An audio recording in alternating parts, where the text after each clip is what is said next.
ল'ৰাটোৰ ৰিজাল্টটো পালোঁ বাৰু, নাপালেও আমাৰ ল'ৰাৰ কপালতেই নাই চৰকাৰী চাকৰি। মিছাতে কপালখনক দুখ নিদিবচোন। চাকৰিটো নাপালে কি হ'ল, বেলেগ কাম কৰি খাব আকৌ। টিভিটো মোবাইলটো খুলিবই নোৱাৰি, এই বোলে নাপিতৰ ল'ৰাই পাইছে, টুক চলোৱা ল'ৰাই পাইছে। মাক দেউতাক পঢ়া শুনা নহ'লে কি হ'ব, ল'ৰাইটো চাকৰি পাইছে নহয়। ইমান দুখীয়া ঘৰৰ ল'ৰা ছোৱালীয়ে চাকৰি পাইছে, সেই হৰি দুখীয়া বুলি চাকৰি নাই পোৱা অ', নিজৰ যোগ্যতাৰ বাবেহে চাকৰিটো পাইছে। মই ভাবি ভাবি পাৰ নোপোৱা হৈ গৈছোঁ, কিনো কৰি খাব। এইটোৱে ভুল বুজিছেনে, বিৰাট ডাঙৰ ভুল। মানে আমাৰ সমাজখনে কি ভাবে জানেনে আপুনি? যিসকলে চৰকাৰী চাকৰি কৰে তেওঁলোকহে বহুত পঢ়া শুনা কৰা মানুহ আৰু তেওঁলোক বহুত সন্মানীয় ব্যক্তি বুলি ভাবে। লাগিলে তেওঁলোকৰ ব্যক্তিত্ব বেয়াই হওক।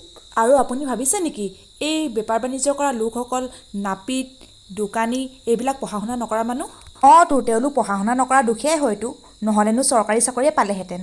একদমেই ভুল ভাবিছে, এওঁলোকো পঢ়া শুনা কৰা মানুহেই হয়। এটা সময়ত চাগে তেওঁলোককো চৰকাৰী চাকৰি এটা প্ৰয়োজন হৈছিল, এইদৰে চেষ্টাও কৰিছিলে চাগে। কিন্তু সকলোৱে জানো চৰকাৰী চাকৰি পাব? আৰু সকলোৱে যদি চৰকাৰী চাকৰিয়ে পায়, তেন্তে আমাৰ খেতি পথাৰত কোনে লাগিব? শাক পাচলিৰ দোকান কোনে দিব? আৰু আপোনালোকে যে এইবিলাক ক'ৰ পৰা পাব, খোৱা বস্তুৰ সামগ্ৰীবোৰ? ঠিকেই কৈছে আপুনি। সেইটো কাৰণে আমি সৰুতে ল'ৰা ছোৱালীক ক'ব লাগিব যে কামৰ কোনো সৰু ডাঙৰ নাই। জীৱনটো যদি ভালদৰে চলিবলৈ বিচাৰিছ, তেন্তে সৎ পথেৰে যিকোনো কাম কৰিবি, কামৰ কোনো লাজ নকৰিবি।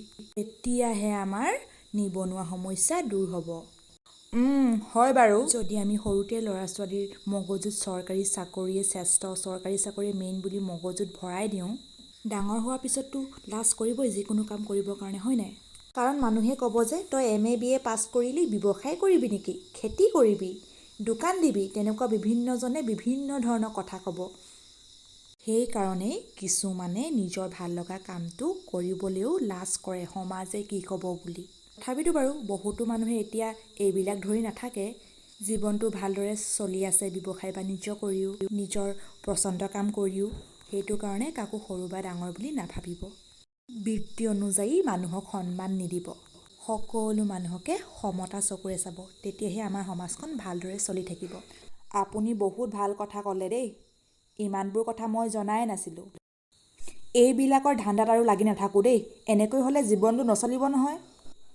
আপুনি ভাবিছে নেকি গাঁৱৰ সকলো আণ্টিয়ে কথা লগুনি চকু চৰহা বুলি কিছুমান ভাল আণ্টিও আছে, তাৰ ভিতৰত মোক বুলি এজনী ধৰিব পাৰে আৰু।